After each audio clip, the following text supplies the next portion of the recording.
Welcome to my YouTube channel HR Educational Hub. মৰমৰ ছাত্ৰ ছাত্ৰী সকল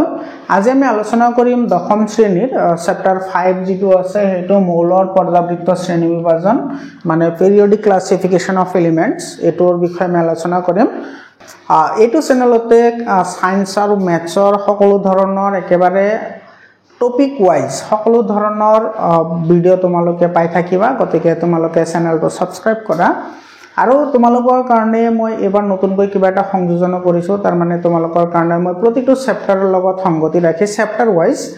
মই কিছুমান এমসিকিউ হাজি উলিয়াইছো বা মই প্ৰস্তুত কৰিছো যিবোৰ এমসিকিউ তোমালোকৰ কাৰণে বহুতে হেল্পফুল হ'ব আৰু যোৱা বছৰ যিবোৰ দিছিলো তাৰে পৰা 100% কমন পৰিছে আশা কৰিছো এই বছৰো কমন পৰিব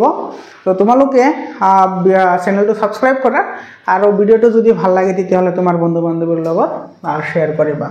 সো ইয়াতে যেটো মৌল বুলি কৈছে প্ৰথমতে আমি জানিব লাগিব মৌল আৰু এটো তোমালোকৰ প্ৰথম ক্লাস হ'ব তোমালোকৰ প্ৰত্যেক দিনাই এনেকুৱা কিছুমান তোমালোকে ক্লাস পাই থাকিবা মানে সায়েন্স আৰু ম্যাথছ ৰিলেটেড তো তোমালোকে ভিডিওটো ৰেগুলাৰলি চাই থাকিবা মানে চেনেলটো তোমালোকে সোৱা হেতে কি কৈছে প্ৰথমতে তুমি জানিব লাগিব যে মৌল কি হয়নে নাই তুমি যদি মৌলৰ বিষয়ে ধাৰণা নাথাকে তেতিয়াহলে তুমি হেবোৰ ক্লাসিফিকেশন কেনেকৈ কৰিবা তো তোমাৰ মৌলবোৰৰ বিষয়ে তুমি ক্লাস 9 ত যেনেকৈ পঢ়ি আহিছা ঠিক তেনেকুৱা ডেফিনেশন আমাৰ ক্লাস 10 তো আছে মানে মৌল হেবোৰক কোৱা হয় যিবোৰৰ প্ৰতিটো স্থানতে বা প্ৰতিটো অংশতে হিহতৰ সংযুতি সমান থাকে মানে ইহতৰ প্ৰতিটো অংশতে ৰাসায়নিক ধৰ্ম আৰু ভৌতিক ধৰ্ম সেম টু সেম হ'ব লাগিব তেতিয়া হলে হেতুক আমি কি বুলি কও মৌল বুলি কও আৰু এই মৌল শব্দটো তুমি এটো ডাইৰেক্টলি তুমি পৰমাণু হিচাপে ধৰি লব পাৰা মানে পৰমাণু নহয় কিন্তু পৰমাণু হিচাপে ধৰি লব পাৰা যেনেকুৱা তোমাৰ পৰমাণুৰ কিছুমান বৈশিষ্ট্য আছে যে পৰমাণুত থকা যিবোৰ উপপাৰমাণৱিক কণা আছে সেই কণাবোৰ এটা মৌলৰ কাৰণে বা এটা পৰমাণুৰ কাৰণে সকলো ক্ষেত্ৰতে সকলো ঠাইতে একে হয় হেইবোৰকে আমি পৰমাণু বুলি কৈছিলো তো ঠিক তেনেদৰে তোমাৰ যেটো মৌল আছে মৌল তেনেকুৱা মানে মৌলৰ প্ৰতিটো স্থানত বা প্ৰতিটো অৱস্থান এটো কি থাকে সকলো ধৰণৰ ধৰ্ম যেনেকুৱা ভৌতিক ধৰ্ম আৰু ৰাসায়নিক ধৰ্ম সদায় একে থাকে তো তেনেকুৱা বস্তুকে আমি কি বুলি কম মৌল বুলি কম বুজি পাইছা মানে তুমি সিম্পল ভাষা তেনেকৈ ক'ব পাৰা যে মৌল এটাৰ সংযুতি সকলো ঠাইতে একে থাকে তো এই মৌলসমূহ বৰ্তমান আমি তো 118টা মৌলৰ বিষয়ে জানো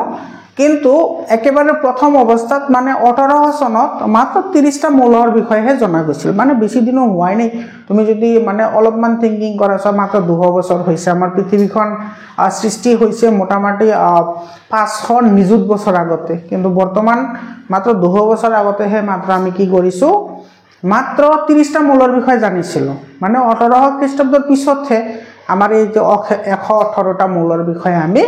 জানিছো আৰু এই মৌলসমূহৰ প্ৰতিটোৰে ধৰ্ম বেলেগ আছিল নে প্ৰতিটোৰে ধৰ্ম একে আছিল বা কোনবোৰ মৌলৰ ধৰ্ম একে আছিল বা আৰু কোনবোৰ মৌলৰ লগত কোনটো মৌলৰ ডিফাৰেন্স আছে বা পাৰ্থক্য আছে তো হেইবোৰৰ ওপৰত গৱেষণা কৰি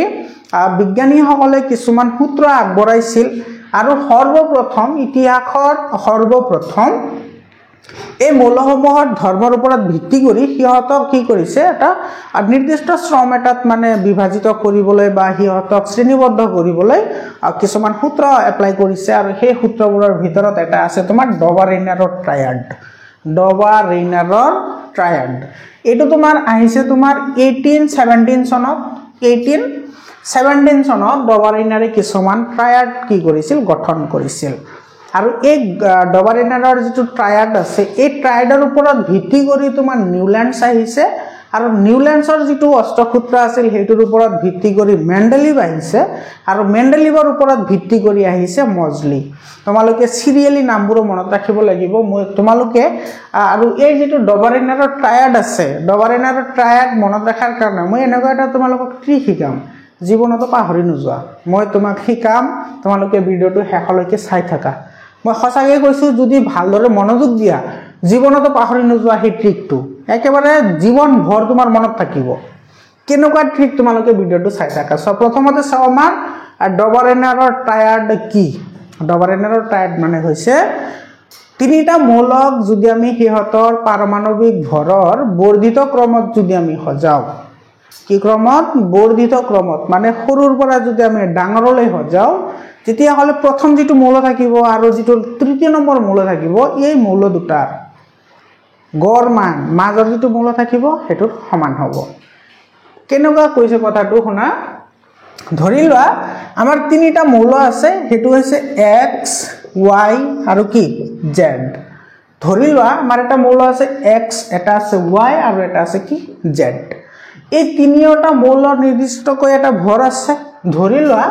তোমাৰ a-টোৰ ভৰ 5 আৰু a-টোৰ ভৰ ধৰা তোমাৰ 6 আৰু a-টোৰ ভৰ ধৰা 7 মনত কৰিবা হেতু কিন্তু সিৰিয়াল হ'ব লাগিব মানে বৰ্ধিত ক্ৰমত আৰু সিৰিয়াল হ'ব লাগিব এনেকুৱা নহয় যে তোমাৰ ইয়াতে 5 আহিছে আৰু ইফালে কিবা এটা আহি গৈছে তেনেকুৱা নহব তো মৌলসমূহৰ পাৰমাণৱিক যেটো ভৰ আছে এটো বৰ্ধিত ক্ৰমত মানে সিৰিয়ালি সৰুৰ পৰা ডাঙৰলৈ যদি আমি সজাও তেতিয়াহলে প্ৰথম যেটো মৌল আৰু যেটো তৃতীয় মৌল আছে এই মৌল দুয়োটাৰ গড় মান y যেটো মাজত আছে মাজত কোন আছে y আছে y এর সমান হ'ব বুজি পাইছা তুমি এটো এনেকৈ মনত ৰাখিব পাৰা তোমাৰ ক্লাছত যদি কোনোবা থাকে ধৰা ইফালে আছে লালু ইফালে কোন আছে লালু আৰু ইফালে আছে ধৰা মালু আৰু ইফালে ৰাখা এটা টালু ঠিক আছে তেতিয়াহলে এই দুইজনৰ ভৰ তুমি যোগ কৰি 2 ৰে হৰণ কৰা কিমানেৰে 2 ৰে হৰণ কৰা তেতিয়াহলে তো টালুৰ সমান হ'ব মানে লালু মালু আৰু টালু বুজি পাইছানে তোমাৰ লালু আৰু মালুৰ যোগফল টালুৰ সমান হ'ব গড় মানৰ তুমি এনেকে মনত ৰাখিব পাৰা আৰু যদি তোমাৰ এটো বুজাত যদি অসুবিধা হয় যে লালু মালু টালু তেতিয়াহলে তুমি এইখিনি মনত ৰাখিব পাৰা একেবাৰে সিম্পল হয় এটো তোমাৰ যেটো ডেফিনেশন আছে এটো কি কৈছে চোৱা যেটো প্ৰথম মৌলৰ ভৰ যেটো মাজৰটোৰ গড় মানৰ সমান হ'ব তাৰ মানে এটা তোমাৰ y ৰ পাৰমাণৱিক ভৰ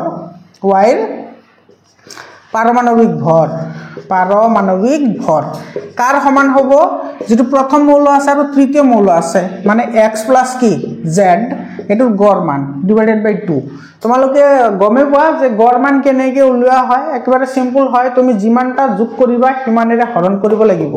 এটা আমি কেইটা যোগ কৰিছো x আৰু y দুটা যোগ কৰিছো তো 2 ৰে হৰণ কৰিছো এটা যদি তিনিটা আহে আমি তিনিটা হৰণ কৰি দিম গড় মান ওলাই যাব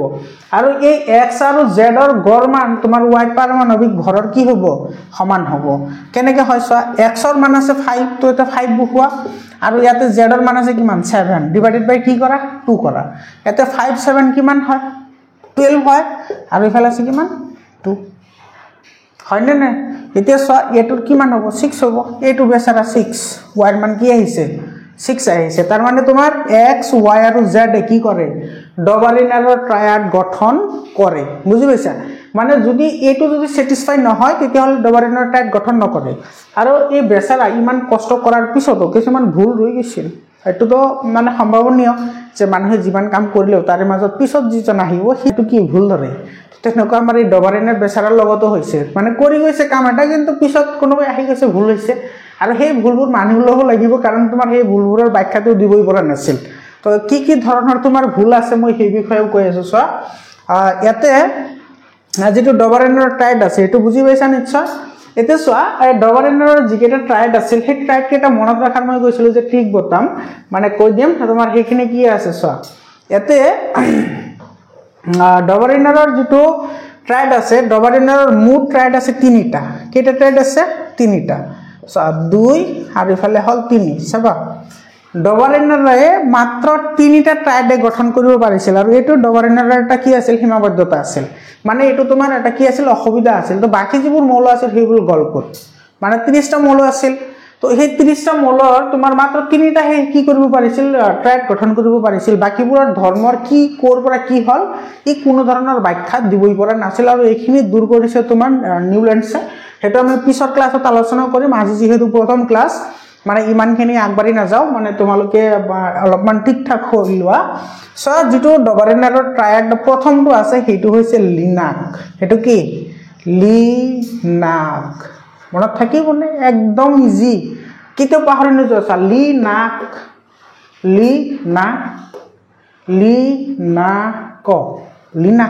হৈ গল লিথিয়াম সোডিয়াম পটাসিয়াম মানে লিনাক বুজি পালা একদম ইজি ইয়াৰ পিছত আছে তোমাৰ কাছৰ বাৰী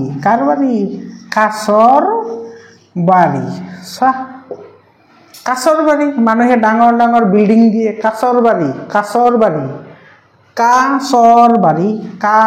বাৰী মানে কেলছিয়াম স্ট্ৰণ্টিয়াম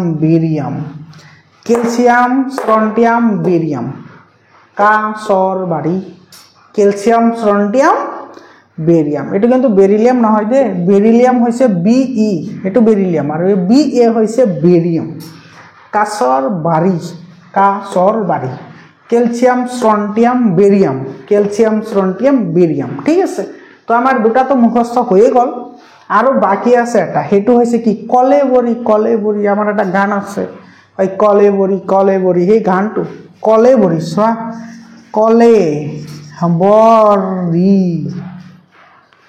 কলেবৰী ক্লোৰিন ব্ৰোমিন আয়োডিন কলেবৰী আই আছে লাষ্টত তো কলেবৰী এটো হল তোমাৰ ক্লোৰিন ব্ৰোমিন আয়োডিন তুমি এই তিনিটা মুখস্থ ৰাখা তোমাৰ ডবাৰেনাৰৰ ট্ৰায়াডৰ ওপৰত যিকোনো ধৰণৰ কোৱেশ্চন আহিলে তুমি হেতু আনসাৰ কৰিব পাৰিবা আৰু তুমি এটা কথা মনত ৰাখিবা যেটো ডবাৰেনাৰৰ ট্ৰায়াড আছিল হেতু কিন্তু ভৰৰ ওপৰত আধাৰিত আছিল ভৰৰ ওপৰত মানে এটা প্ৰথমতে যেটো আমি ডেফিনেশনটো দিছিলো তেতিয়া আমি কি কৈছো যে মূল তিনিটাক যদি আমি পাৰমাণবিক ভৰৰ বৰ্ধিত ক্ৰমত সজাও তেতিয়া হলে মাজৰটোৰ মৌলৰ পাৰমাণবিক ভৰ প্ৰথম আৰু তৃতীয় মৌলৰ পাৰমাণবিক ভৰৰ গড় মানৰ সমান হয় এটা সদায় ভৰ বুলি কৈ আছে তাৰ মানে যেটো তোমাৰ ডবাৰেনাৰৰ ট্ৰায়াড আছিল হেতু পাৰমাণবিক ভৰৰ ওপৰতহে নিৰ্ভৰ আছিল হেতু কিন্তু পাৰমাণবিক সংখ্যা বা হিয়তৰ ৰাসায়নিক ধৰ্মৰ কোনো কথাই নাছিল তো এইটোৱে এটা তোমাৰ কি হয় ডবাৰেনাৰৰ ট্ৰায়াডৰ সীমাবদ্ধতা হয় কাৰণ তোমাৰ পাৰমাণবিক ভৰতকৈ পাৰমাণবিক সংখ্যা আৰু ৰাসায়নিক ধৰ্মটো বেছি গুৰুত্বপূৰ্ণ মানুহৰ যেনেকুৱা তুমি মানুহৰ বিষয়ে ধৰা যে এজন মানুহ মোটা মানে শকত মানুহ হি মানুহজন শকত নে কি হেতু আমাৰটো দৰকাৰ নাই হি মানুহজন কেনেকুৱা মানে হোৱাট টাইপ অফ ক্যাৰেক্টাৰিস্টিক্স ডাজ শি হ্যাজ হেতুহে আমাৰ দৰকাৰ মানুহজন কিমান ভাল কিমান বেয়া হেতু লাগে আমাৰ কিমান ওজন হেতুটো আমাৰ নালাগে তো ঠিক মৌলৰ ক্ষেত্ৰতো তেনেকুৱা যে মৌলসমূহৰ তোমাৰ ভৰ কিমান আছে হেতু ডাজন্ট ম্যাটাৰ তোমাৰ হেতুৰ ক্যাৰেক্টাৰিস্টিক্স কি আছে মানে কি সিমিলাৰিটিজ আছে বাকি কি তোমাৰ ডিসিমিলাৰিটিজ আছে হেইবোৰহে আমাৰ দৰকাৰ তো এটো তোমাৰ কি আছিল ডবাৰেনাৰৰ ট্ৰায়াডৰ এটা ডাঙৰ সীমাবদ্ধতা আছে বুজি পালা আৰু যেটো তোমাৰ ডবাৰেনাৰৰ ট্ৰায়াড আছে এটো একেবাৰে পাতল মৌল যেনেকা হাইড্ৰোজেন আৰু একেবাৰে গধুৰ মৌল যেনেকা ধৰা ইউৰেনিয়াম আছে প্লুটোনিয়াম আছে জাৰ্কনিয়াম আছে এইবোৰৰ ক্ষেত্ৰত প্ৰযোজ্য নাছিল কাৰণ ই ধৰিবই পৰা নাছিল যে দুটা মৌলৰ মাজত যিখিনি তোমাৰ পাৰমাণবিক ভৰৰ যেটো তোমাৰ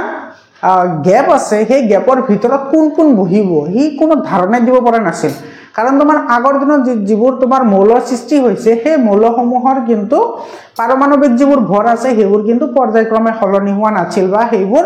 সিৰিয়ালি কোনো ধৰণৰ ডিফাৰেন্সিয়েট হোৱা নাছিল হি মানে এটাৰ ধৰা 10 আহিছে আন কোনোবাটো 98 আহি গৈছে তো মাজত কিমানটা মৌল থাকিব হি কোনো ধৰণৰ ধাৰণা দিব পৰা নাছিল তো সেই কাৰণে তোমাৰ এই যেটো ডবাৰেনাৰৰ ট্ৰায়াড এটোৰ মই 3-4টা মান সীমাবদ্ধতাৰ বিষয় কলো বহুতে দৰকাৰ হয় তোমালোকৰ পৰীক্ষাত ইয়াৰ ওপৰত MCQ হ'ব আৰু তোমালোকৰ নতুন কি পৰিৱৰ্তন হৈছে সেই বিষয়ে মই তোমালোকৰ অলৰেডি ভিডিও বনাই থৈছো তোমালোকে ভিডিওটো চাই লবা বহুতে ইম্পৰ্টেন্ট হয় আৰু 12 তাৰিখে তোমালোকৰ এটা সেৱা বোৰ্ডৰ পৰা এটা মিটিং মাতিছিল সেই মিটিংত মানে কি চেঞ্জ হৈছে মই সেই বিষয়ে ভিডিও আপলোড কৰি থৈছো তোমালোকে ভিডিওটো চাই লোৱা নহলে কিন্তু জীৱন হেক মানে তোমাৰ এনেকৈ ক'ব লাগিব কাৰণ তুমি সেই ভিডিওটো চালেহে তুমি গম পাবা যে তুমি কেনেকৈ ষ্টাডি কৰিব লাগিব তুমি আগৰ পৰাই যেনেকৈ ষ্টাডি কৰি আছা বৰ্তমানে যদি হেইটো মেথড ইউজ কৰা তেতিয়া হলে তুমি পৰীক্ষাত 100% ফেল মানে ডেফিনেটলি ফেল কৰিবা কাৰণ তুমি কাৰো পৰা চাই লিখিব নোৱাৰিবা মানে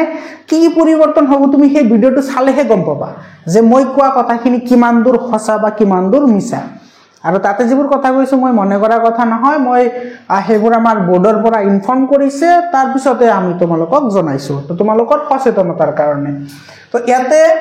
ডবাৰেনাৰৰ ট্ৰায়াড আছে তিনিটা লিনাক কাছৰবাৰী কলেবৰী হৈ গল মানে lithium sodium potassium calcium strontium barium chlorine bromine iodine আৰু তোমাক কলো ডবাৰেনাৰ ট্ৰায়াডৰ যিবোৰ সীমাবদ্ধতা আছিল সীমাবদ্ধতাবোৰে বহুতে দৰকাৰী হয় মৰমৰ ছাত্ৰ ছাত্ৰীসকল তোমালোকে এনেকুৱা ধৰণৰ ভিডিঅ' তোমালোকে অনাগত দিনতো পাই থাকিবা গতিকে চেনেলটো সাবস্ক্ৰাইব কৰা আৰু তোমালোকৰ পিডিএফ ফাইল যে বনাইছো মানে যিবোৰ এমসিকিউজ আছে এই এমসিকিউ বোৰ 100% সেৱা বেসড হ'ব মানে তাৰ পৰা যিখিনি আমাৰ ইনস্ট্ৰাকচন দিছে সেইখিনিৰ ওপৰত ভিত্তি কৰি মই যিবোৰ আছে সেইবোৰ মই বনাইছো এমসিকিউ বোৰ বনাইছো যদি তোমালোকৰ পিডিএফ ফাইল লাগে তেতিয়া হলে 7002824673 7002824673 এই নম্বৰত তোমালোকে WhatsApp কৰা মই তোমালোকক যিবোৰ পিডিএফ ফাইল আছে আৰু যিবোৰ চেঞ্জ হৈছে সেইবোৰ তোমালোকক মই প্ৰভাইড কৰিম ধন্যবাদ